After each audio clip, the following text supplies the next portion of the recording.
and welcome to the webinar. Thank you all so much for joining us today. I cannot wait to dive into the content that we have for you guys.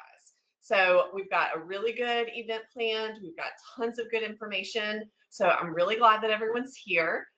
For folks who have already joined, we're going to go ahead and get started in just a second. I just want to give people another couple of minutes to hop on and get situated. You're probably all like me and have back-to-back calls, so you're just trying to make it to the next one. As more people continue to join, I do want to make sure that everyone's able to use the GoToWebinar question box feature within the GoToWebinar panel. So that question box feature is essentially going to be your chat feature for today, so that you'll be able to see all of the responses that you put into that question box. You won't be able to chat back and forth with attendees, but it will be like your chat feature for the day. So to get us all started, everybody try to find that question box. I'd love for you to type into that box, say hello, let me know where you're calling in from today. One of my favorite things about these webinars is being able to connect people from all different corners of the world.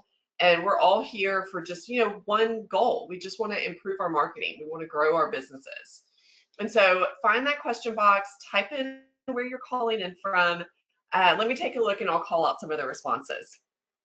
Let's see. We've got Oregon. That's great. I see Minnesota, Mississippi, Virginia, Indiana. Awesome. New Orleans. So I'm actually in Louisiana as well. I live in North Louisiana. I was born and raised here, if you couldn't tell from my accents. I see San Antonio, Detroit, Ohio, Wyoming, California. Oh my goodness. Alabama, Toronto. Yay. Welcome, Canada. I see Indiana again, New York. This is awesome. Oh, and more just keep coming in. This is crazy. This is so much fun. Tons of folks typing in right now.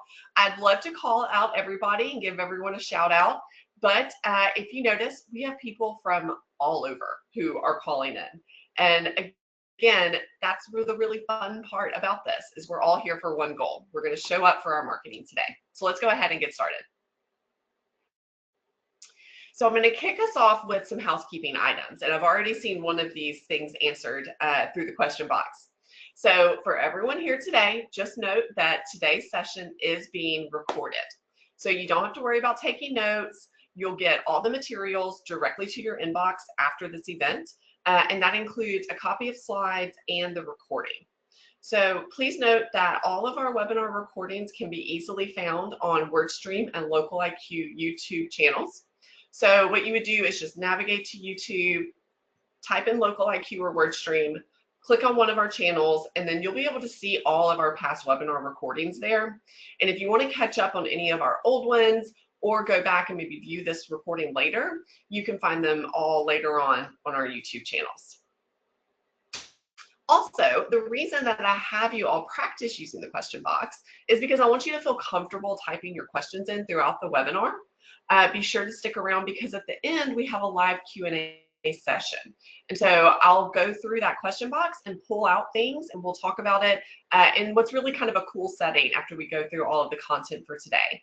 And if you've attended any of our webinars in the past, then you know that those Q&A sessions are a lot of fun. We share a lot of really good information. So be sure to save some of your questions and then drop them in the box at the end. All right, before we go any further, I want to get us all on the same page around, who LocaliQ is. Some of you might already be working with us, and so you already know us. You know us as LocaliQ, you know us in that way. But then some of you might be totally new, and that's fine too. And then some of you might be familiar with us through our thought leadership brand, WordStream by LocaliQ. So how does all of that fit together? Well, LocaliQ is an all-in-one digital marketing platform, and we're designed to attract and retain your ideal customers. So we have AI optimization technology that leverages data from millions of successful historical campaigns from over 1,500 verticals. So we're not just a platform, we have a personalized approach. We have real people who support you. We help you get a step ahead. We do what's right for you. And so we do that through LocaliQ and then our thought leadership brand, WordStream by LocaliQ. And then one thing that we're really proud of is that we are premier partners with all major advertising platforms. And so this isn't just something that is granted to any marketing platform out there. It's really only given to businesses that display a clear campaign success for their customers. We display thought leadership through the field, like I said, through WordStream and our LocaliQ blog. And then we meet a rigorous set of requirements for each one of those platforms. So a really common question that we get a lot is, where can we learn more about the topics that we're going to cover here? I'll be honest, this time is going to fly by, and we're going to cover a lot of information, and I won't be able to dig into a ton of it. So if you ever feel like you need more time to sit with any of the topics that we go over today, or anything that we cover in any of our past webinars, I highly recommend that you navigate over to LocaliQ or our WordStream websites. We cover everything in these webinars in depth over there, and as well as on our social media. So be sure to follow us. We share out notifications for future events. So if you want to join more webinars like this, definitely be sure to follow us and turn on your post notifications. And then we also share out platform updates, interesting articles, and all types of information that advertisers or marketers or business owners should really be aware of. So you can find LocaliQ and WordStream on LinkedIn, Facebook, Twitter, Instagram, Twitter, you hear me, X, and YouTube. All right, so a little bit about me. I'll be your webinar host and facilitator today. My name is Katie. And here at LocaliQ, I work closely with all of our teams on their digital marketing. And for the last 10, 11 years, I've worked in one capacity or another in digital marketing. So I help our sales teams, agencies, individual business owners with whatever they need to be able to succeed with their marketing. And then again, like I mentioned earlier, I'm located in the southern US in Louisiana, but I always tell people, unlike our friend who is calling in from New Orleans, I'm not in the fun part of Louisiana. I'm about 5 hours north from New Orleans. All right, so if you have attended any of our webinars in the past, you know that we really love to keep listeners on their toes around here. So to warm you up, let's go ahead, find that question box, and let's start with a quick pop quiz. So I want you to type into the question box, how confident are you in using AI to guide your Google Ads strategy, or really just your marketing strategy in general? Do you feel like you're a pro? Maybe you're getting there, you're tentative, you know, you're here, so we know that you're interested. Maybe you're a fast learner, so you're picking up stuff all over the place. Maybe you're kind of scared, still figuring it out. Or maybe you need to yell, you know, help. So that can, you're going to need some help figuring out what to do. So let us know where you are in this feeling. You know, AI is somewhat new. I feel like it's sort of taken over everywhere, and you can't really go anywhere without hearing about AI. But let us know, you know, where you are personally with it. So I see relatively confident, and then super confused and tentative, which is fine. This is a safe space. Just dipping my toes in, not confident with Google's AI, which I can understand. Google is constantly changing things, which is why we're here today. We're going to talk about some of that stuff. Not confident, very confident. I see some 50-50, seldom used AI. The only thing is ChatGPT. Okay, so we've got a lot of folks who span the spectrum here today. So that's fine.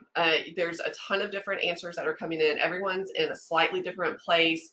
And that's really because everybody is having a different experience. Everybody's business is different. Everybody's need for AI is different. So it's not surprising that we have people, you know, from all across the board here today. And so what we're going to go through today is some things that no matter where you sit, we're going to provide some really valuable information that can give you a better understanding of what's going on at Google, and then some guidance on what to do next. All right, so here's sort of the lay of the land for the next few minutes. We're going to talk about the AI-driven landscape, which is really, what is changing at Google Ads. Then we're going to look at the rules to help adapt to those changes. We're going to look at different AI tools, what you need to do to prioritize customer relationships, and then the strategies. There's no shortage of strategies to choose from, so we're going to look at how you pick the right ones. All right, so I think we all know that there are only a few things that you can count on in life, but Google changing things is one of those sure things. So let's take a look at what Google has up their sleeve. All right, let's kick off with Google's automation. So there are a couple of ways that their automation is changing the game, and the first one is what's called smart bidding. And if you're not familiar with it, smart bidding is a form of automated bidding that selects bids on keywords and placements in Google or Microsoft Ads based off a specific conversion goal. That is Google's publisher-specific version of what, if you're a LocaliQ customer, that's their Google version of what we do. So constantly optimizing your bids. You're automatically adjusting them based on factors like competition, device, time of day, and then even user intent. So more than likely, you are already using some form of smart bidding, but because it's becoming more and more important, you'll really need to pay closer attention to making those algorithms work as well as they can for you. So for example, make sure that you're giving Google as much information as you can to help maximize performance. And that information depends on the conversion strategy that you choose up front. So things like, are you currently using the maximize conversion strategy? Then you can test setting a target cost per acquisition to get better cost per conversion. Or what about adding revenues or maybe even lead values into the system? That way you could leverage target ROAS bidding to not only generate conversions, but do it with a given level of profitability that's built in. So your conversion tracking as well as your conversion value tracking, all of that can be really critical to your smart bidding success. And even though bidding strategies are automated, there's really no such thing as set it and forget it, which is ultimately a good thing. We'll talk about that more in a little bit. But once these strategies are leveraged, you're going to want to check in on them to ensure that they're still accomplishing the goals that they set that you wanted to hit in the beginning. It's just good to have tracking and some oversight on everything that it's doing. And that's sort of a trend that you'll hear me preach throughout this whole presentation. Pretty much every campaign today uses some form of automated bidding, and that's true for us too. But I said it earlier, what we do is we take Google's smart bidding and then we elevate it by combining it with our own conversion-based optimization. I talked a second ago about Google's version and then our version. So it's like you take all the power of Google's optimization with all the power of the tons of our campaign performance optimization, and then you're getting the best of both worlds. So that's where those two come together. All right, the second way Google's automation is impacting accounts is optimization through AI-powered creative. Google is continuing to make a lot of adjustments to help us create really engaging assets for their campaigns. And for many campaign types, you can now let Google create all of your assets for you, including text for headlines and descriptions, but even images and video, you can have it produce that with just some simple text prompts. But if that makes you nervous to give so much control over to AI, which I get, I saw some of your responses in the question box about just some fear and some tentativeness, don't worry. There's a ton of ways that you can maintain control and oversight, even if you're using AI. So for one, you can provide a reference image for AI to use while it's creating your new assets. This will give the system an example of what you want. It's always better to have an example than just start from scratch. That's true for people and for AI. And so that'll make for a much better outcome. And then in some instances, you can provide a brand guideline if you have that, and that'll tell Google things like what fonts and colors to use to make sure that everything stays consistent across your brand and across all of your different placements. And then another really great option is to see, what we have here on the screen. This is a really good example. Google has video ad enhancements that can help your ads fit into new placements across the web. So you can see it morphing into sizes and different fonts and different headline types. This allows you to figure out, what's going to make the most of the creative, but also your time. What's going to perform the best. So, but as with anything with AI, we know that sometimes it can look great, but then sometimes not all videos are going to necessarily be cropped the way that they need to be to fit into a space, or maybe an image doesn't come across the way that it should when it changes the sizing. So my advice is always give your creative a really good, thorough review before you go live. And the really great thing about AI creative, though, is that it makes it possible to actually put time towards your creative. I think we all know that we're busy, we wear a lot of hats, maybe making the creative for your campaigns isn't your sole role.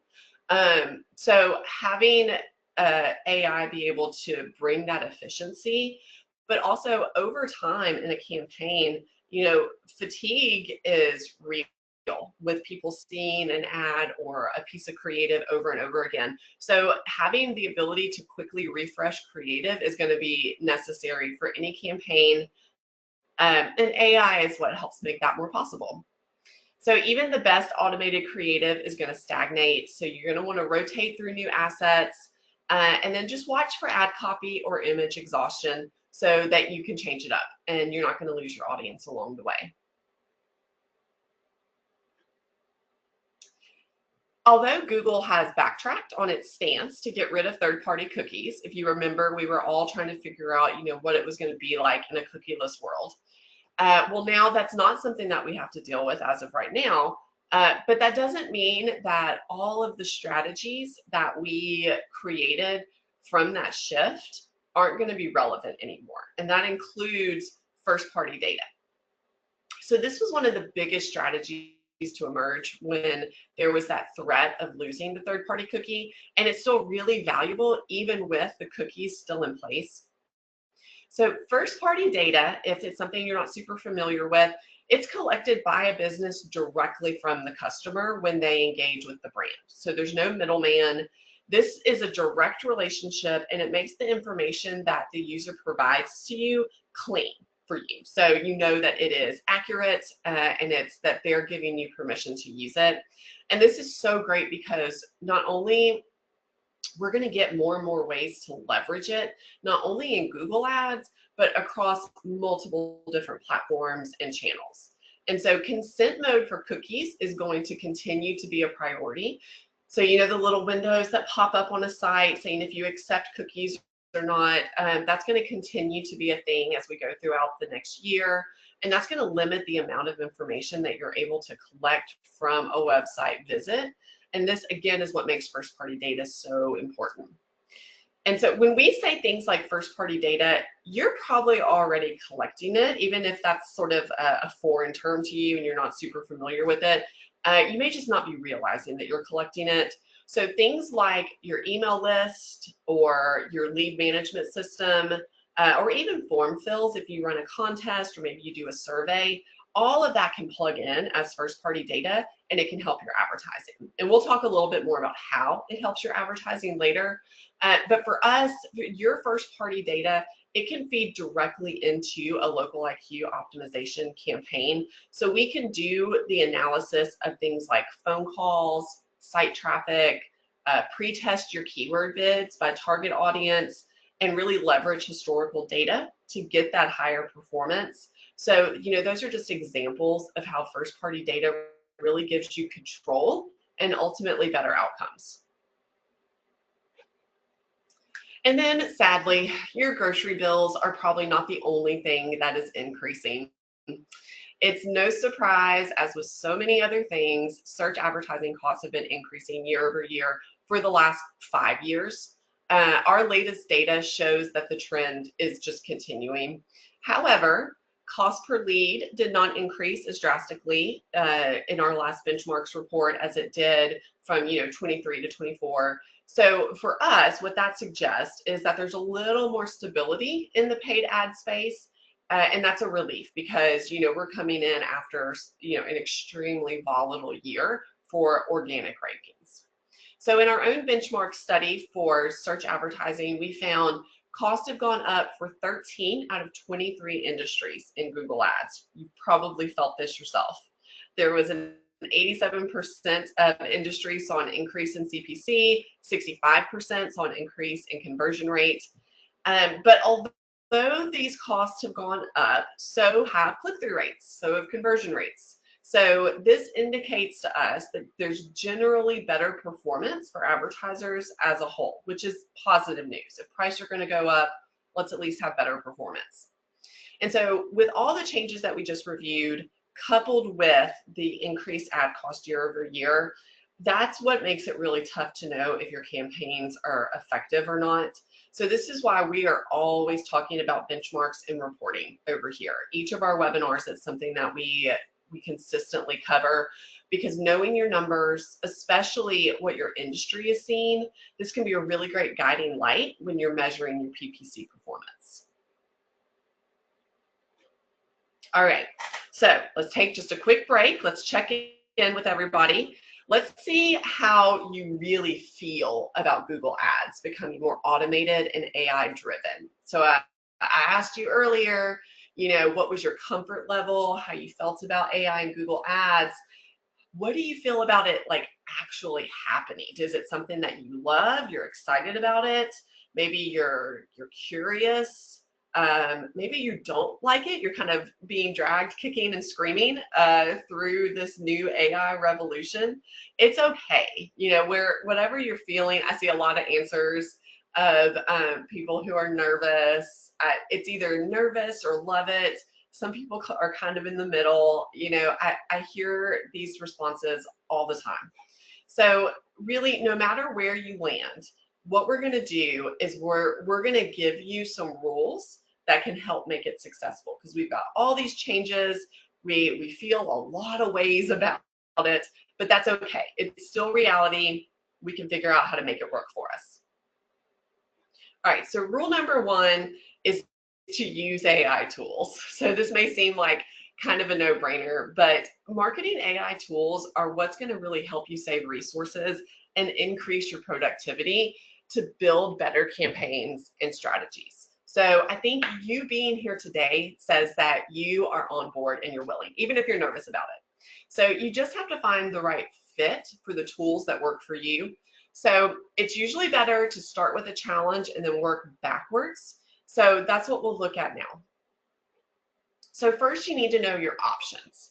So there's an AI tool for really everything. We talked about it a second ago where you're probably interacting with AI in some form or fashion. You don't even know it. So you can even ask ChatGPT to give you a list of AI tools based on what you want to accomplish, which is really convenient. So just remember, each AI tool out there will give you a slightly different response for the same prompt. It's just because of how they're built, the data that they have access to differs, so it's going to change up what they tell you. It's really best to first evaluate all of your options, like ChatGPT or Jasper or Linsa. There's a lot of different options before you decide which one you want to use for a specific task. So you'll probably actually find that you need a mix of AI tools. It's not just one that sort of meets all of your needs, but you're not alone. There's, over 50% of businesses tend to use multiple AI tools, just depending on what it is that they want to accomplish. So next, you need to make sure that your prompts are as specific as possible. So the more specific you are, the more likely you're going to get a better response. Tell AI what response length you need. AI can kind of ramble. So if you tell it how long you want the response, that's really helpful. Your business industry, your target audience, the goal or the purpose of your prompt, and then your brand style guide, if you have one. All of this together will ensure that you get a much more solid response. And listen, the first response doesn't have to be where you stop. Keep giving it prompts, keep asking it questions, keep telling it to do stuff, and you'll get to a good spot. So for example, let's pretend that you want to get a more defined target audience. So you can use an AI tool to help you craft the headlines, the call to action, the ad copy that can help you get a higher conversion when you're going after your target audience. So you can see some examples. We ask it, create personas for homeowners aged 30 to 55 looking for HVAC services. You see how specific that is? Another one, write 10 Google Ads headlines that target whatever your audience is, and then solve whatever your pain point is using an urgent tone. You see how we told it what tone to give you? We told it how many headlines to give you. So that's just one example and some samples of what kind of prompts could really be the most beneficial. Now, if you want to go even deeper, we can look at AI tools that help you with things like lead analysis and insights reporting.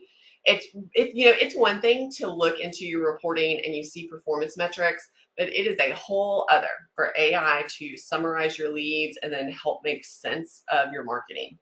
And that's one example of what would be sentiment analysis. So this is an example of what it looks like on our own platform. And it's where you can determine if calls are trending in the right direction. You can review the calls, and you can tell whether you're generating more or fewer appointments.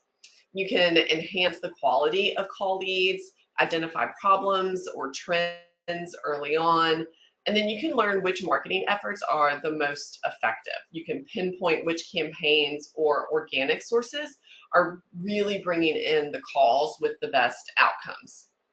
And then not all leads are created equal.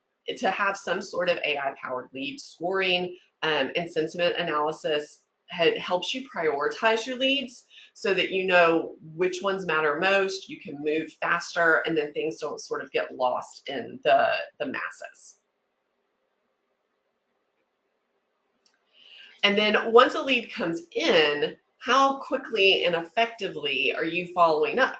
This is where a lot of businesses lose out and where AI tools can be really, really helpful.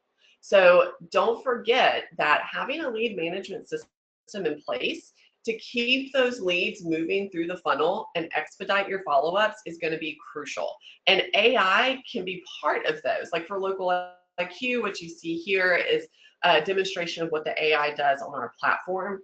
And so I highly recommend looking into solutions like that, so that you can create this closed loop system from everything from the ad impression to the final conversion. You're able to know what's going on and then not lose those leads that you've worked so hard to get. All right, so let's take another quick break. Let's take a breather. Let's see who's with me. In the question box, what is the #1 thing that you wish Google Ads understood better about your audience? So is there an emotion? What are they feeling when working towards a purchase with you? Or is there intent behind their search? Maybe you want AI to help you understand the local buys in your area, or maybe the stages of your customer's journey. What does it look like for them to actually get to purchase? How long does that take? What channels? So go into that question box. Let me know what you're thinking. Let me know. AI can do a lot, and understanding where you wish you had better insights is really sort of the first step in figuring out how best to use AI for your business. And so I see a ton of things coming in around customer journey, what helps people through their buying process. I see different behaviors. We wish that we had different insight into the demographics of the audience. Okay, we're going to talk more about that. I see keywords, buying intent. Okay, I see a lot of some of the same answers, a lot of emphasis on intent. So agreed. And I think that once you start using AI and you incorporate it into your marketing, it'll learn those certain things, and then you can help it through that first party data that we talked about. But we're also going to talk more about that in our next section. So let the machines run, but we don't want to let them run wild. So automation is really good, but we know that we want to have some oversight. And so our second rule is around prioritizing those customer relationships, the people that are there. So we talked earlier about privacy and first-party data, but let's talk about it more specifically in terms of how it can help you build your customer relationships. So in a world of privacy concerns, first-party data is king. And first-party data is only really gained through trust. They're not going to sign up for your email. They're not going to participate in your survey if they don't trust your brand. So the information that you gain from them is really going to help you engage better with them. And it's also going to help you teach the machines or the AI how to find new customers and then expand your base. So when you understand more about your customers, like we were talking about intent and demographics, where they spend time online, that is going to help you choose the right marketing channels that will make the biggest impact for your business. And then you can also refine your messaging based off of your understanding of how your customers engage with your business, what drives them to purchase, or their top pain points. Even the most basic data about your customers can help optimize your campaigns. So for example, location data makes up the foundation of a lot of paid ad campaigns. So knowing that most of your customers are in a specific suburb, let's say, you can optimize your targeting based on that to reach them. And then it's a bonus when you find a way to automatically feed all of that data into your campaigns and into your strategy, and then have the AI learn as your campaign continues to go on.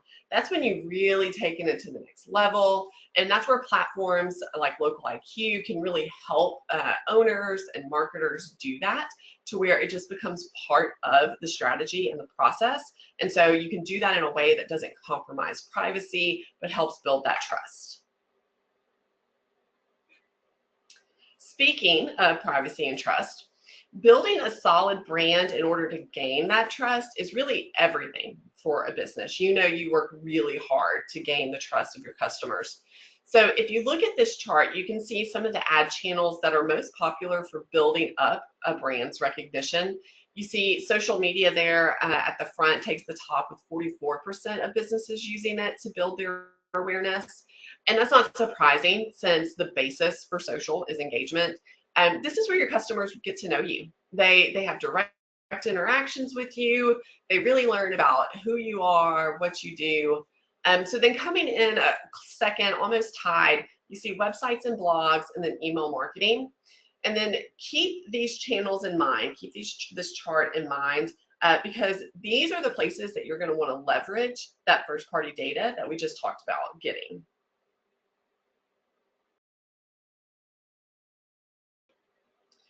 More data is always equated to better outcomes. So in the same vein as investing in AI, the more information that you have in your Google Ads platform, the better smart bidding or any of your AI platforms are going to work to be able to optimize for you. That includes using values for your conversions, and then including offline conversion data when you can. These algorithms are simple machines. So good data in, good data out. Use your customer data. Remember, we talked about how clean first-party data is, and to inform your targeting and your messaging, making your ads much more relevant for any sort of AI-driven queries that come in through search. And then what you're seeing here is an example of what that can actually look like through one of LocaliQ's dashboards. So behind the scenes, the platform is integrating all of that first-party data with known campaign performance history, and then it's getting you the most for each of the campaigns, and then it's aiding in that brand and that trust building with your audience. So that's where leveraging that data can really go towards informing your campaigns and building those relationships. And then because your audience and then finding them where they are online is really why we're all here, expanding the number of prospects in your audience is going to be crucial. But guesswork is really expensive. So let's talk about how to move with certainty through some of those assumptions. So audiences are going to be one of the most powerful and underutilized targeting strategies within Google Ads. And you can target audiences in search, display, demand gen. I'm talking about specifically within the Google universe, video, and then shopping campaigns. And then you can see here the 4 categories of Google segments that allow you to test behaviors and interest targeting, and even custom audience segments to help identify, brand new or high value audiences that you haven't explored yet. So you can find all these new groups that you didn't even know. You have detailed demographics, affinity, in-market segments, life events. If you think about how much time you spend segmenting your audiences, or even just guessing at, the different pockets of your audience. Now, imagine a tool that would do it for you. And it does it better, and it does it faster and continuously.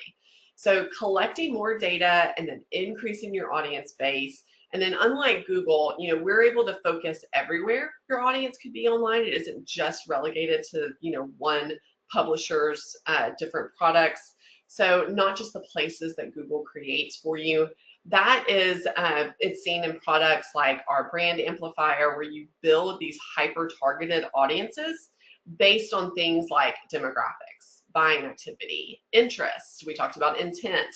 The takeaway here is that the changes with AI now really make this way more possible to expand your audience, to find your right audience, and to get to those people who are most likely to purchase.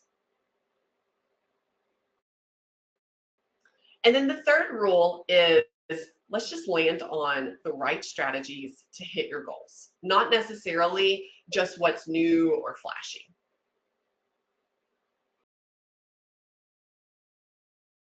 Even before you pick the first channel or ad type, one of the first things you have to try to plan is how much you're going to spend on those campaigns. Whether you're doing it for the month, you're setting up something new, you need to decide how much you're going to spend. So budgeting strategies are really your first step. You'll need to think through things like traffic volume, maybe estimated CPC, local competition, expected performance. And we tell people all the time, budgeting is an art and a science. So there's a few different strategies. You can see some examples here on the screen that you can use that sort of help you control the total budget. But each one it's going to have its pros and cons, because remember, this is an art and a science. But the beauty of AI is that it makes it easier to figure out that budgeting strategy for you. And it can even go as far as optimizing it automatically. And in some cases, like when LocaliQ, we allocate budget across multiple platforms, and it only spends where it matters most. So where you're going to get the most quality leads. And so I think everyone in this session today can relate to the fact that time is scarce. We don't have a ton of it. And so watching every dollar spent is really exhausting. You go through the effort of building these budgets and the strategy, and you think through the targeting, and then you're having to just look under a microscope at the campaigns to make sure that the budget isn't spending out faster than it should. Well, so that's where AI technology really comes into play. It can take the guesswork out of that. LocaliQ's AI is constantly optimizing for the best ad placements, keywords, publishers that are going to deliver the best results. And it's really, whether you're doing it through Google or whether you're doing it through a third party, the whole point is to save you that time from worrying about whether you're wasting that spend. Then next up, regardless of your budget strategy, a good plan is to periodically audit what you're already doing. This is probably my least favorite, as personally, I like moving forward to the next thing. I constantly like to go forward. So it's really hard for me to take a step back and do an audit, but it is so, so important. That's why I put it here today. So optimizing your campaign performance can take a million things into consideration. That's why it's a good idea for you to go back to the basics and then make sure you're crossing all the T's, dotting all the I's. And what you need to do is start at the highest level with the settings used for the account and the campaign. you want to make sure that they are aligning with whatever goals you stated at the beginning. Things like, are the conversions actions being attributed to the campaigns, the right ones? Things like, are you looking at the right goals for the strategies? These are all the things that you need to ask when you're doing an audit like that. And then you just work your way through that checklist, all the way down to performance trends and change history. So you're going to want to consider, what's been trending upwards, what's not working. And if you're looking at your account, and let's say you don't see any changes in the last 30 days, that's always a sign that maybe your account could use some optimization. Now, not every account has enough volume to make a daily or weekly or even bi-weekly changes, but I have yet to see an account that didn't need something done at least once a month. So those are the sort of things that you want to walk through when you're optimizing your campaigns. And if, again, like me, if digging into the structure of your campaigns really isn't your jam, reporting, dashboards, and insights are really where it's going to be valuable for you. So you're going to want to see things like audience behavior, interest, targeting. This is a really good place to check on your strategies. And if it can take all the metrics and then level up the insights for you, even better. KPIs differ across platforms wherever you're advertising. So with the right reports, that's what's really going to help you know your campaign impact across the entire marketing funnel. So monitor your performance by channel, monitor by audience, geography, device, and then even creative performance, and go back and use those AI tools to change up anything that needs some refreshing maybe. Another strategy to consider is how to divide up your marketing resources. And we've talked about this a little bit, where to place the focus for your efforts. So you can see here on this pie chart, we've divided up responses from hundreds of businesses on where they're putting their marketing resources this year. And 30% are focusing on their websites, blogs, or industry pubs. But then close second is a combination of paid search, social, and then things like online courses or webinars. So there's a ton of different ways that you can divide your time and your people. And like I said, maybe marketing isn't the only thing that they do. You don't have a dedicated marketing team. That's where AI can be really, really helpful. But what this tells me is that the future of marketing is still really powered by people. So you've seen here today that AI can help in a ton of different ways, and it can provide a lot of insight and efficiency, but having real local expertise that understands your market, your goals, and how to make the AI work is super invaluable. Combining the two is really where success is. And then, I've said it before, don't just rely on Google Ads. We've talked a lot about how AI is changing Google, and that's because it's a really significant piece of marketing. But it's also important to spread your brand and your message across multiple marketing channels. Search is only part of the customer journey. People are online in a million different places for different reasons throughout the day. And so the way that you can ensure strong visibility across, the whole funnel is by placing your brand not only in search ads, but social. You're in online reviews, business listings. You can see things like email marketing, display ads. That's what's going to be the most impactful. Now, it's also going to make budgeting probably a little more difficult, but as we talked about, being able to utilize these AI tools can help with some of those efficiencies. So here's some top ways that we can adapt to AI. Think back to when we were talking about how we felt about Google AI. Some of us were a little nervous, a little skeptical, but then some of us are all in. So in that position, it's really wise to sort of level set yourself and think about a couple of pillars that will help guide your adoption. And so I think first is to really gather reflect on, and then utilize that historical data.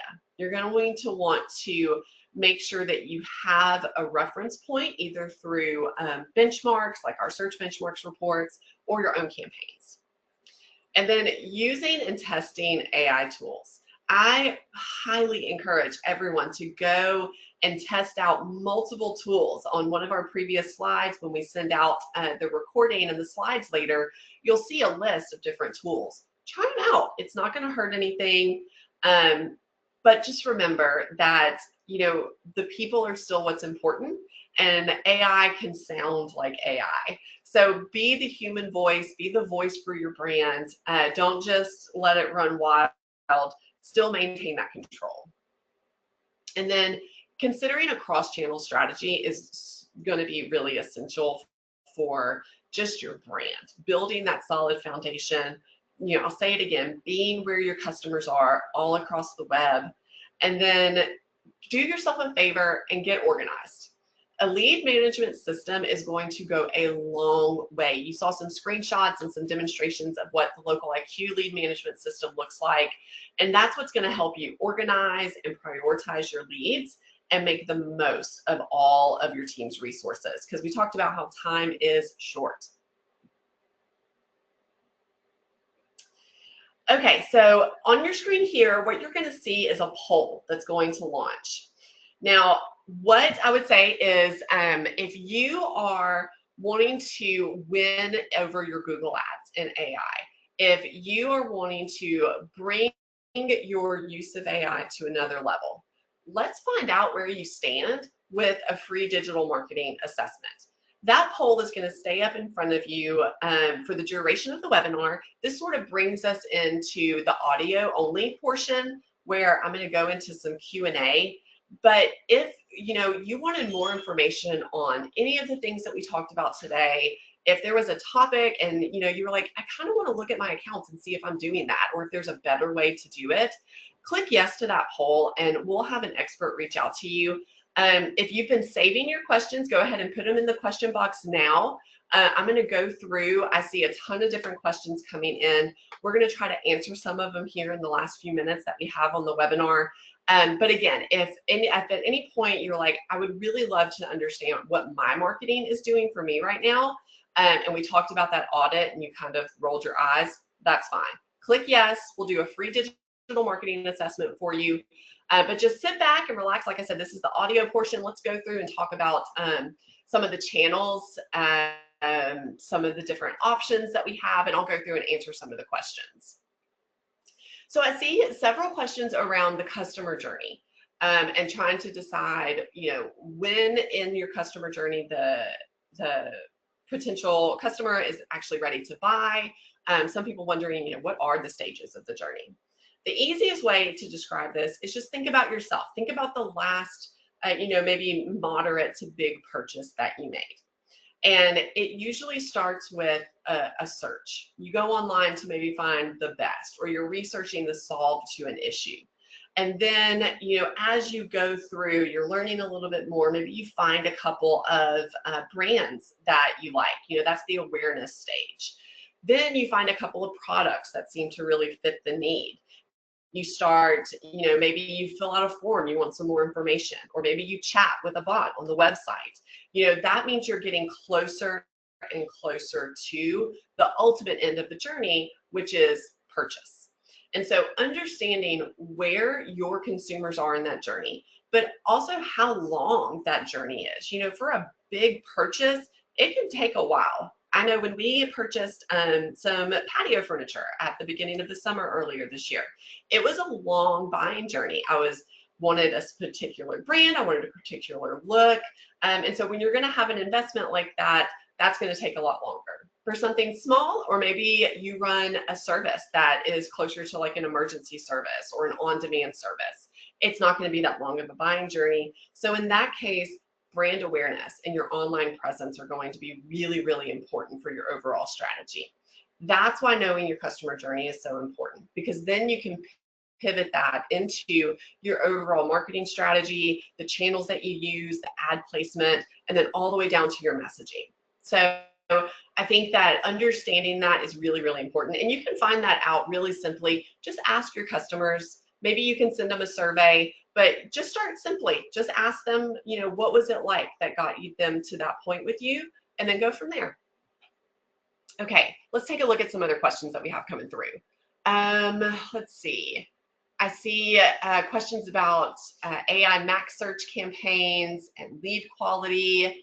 So what I would say there, anything for max search, PMax, any of these new things, you can see really great performance from something like that. And again, it's using AI, it's using automation. But typically the performance and the quality of leads, all of that's going to differ by the vertical, by your industry.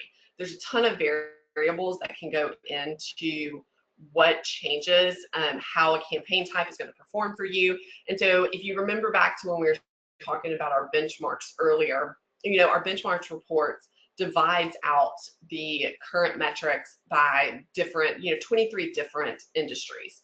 And they all sort of run the gamut on whether there's been increases or decreases. And that's because each of those industry performs differently. The cost of the click is going to be different. The keyword volume is going to be different for each one. So what I would say is to dig into benchmarks. Start with our benchmarks report, but then also do some work on competitors, do some work on the industry in general, see where others are landing. And then I'm a big proponent of testing things out and then seeing how it works. Maybe you invest a little, you go through that budgeting exercise, you carve out just a little bit for testing, and then you see what the performance is like, and then maybe make some adjustments. So we are nearing the end of our time. What I would tell you is that if we did not get to your question, because there are a ton still coming in, if we did not get to your question, or if you are interested in having somebody do an audit of your campaigns or your Google Ads account, what I would say is click yes to that poll in front of you, and then we'll have one of our experts come out. And then what I would love to do is encourage you to find us on our socials and be on the lookout for our next webinar where we'll cover more information like this, and then we'll send out the recording and the slides later on. So thank you so much for joining us today. We hope to see you again.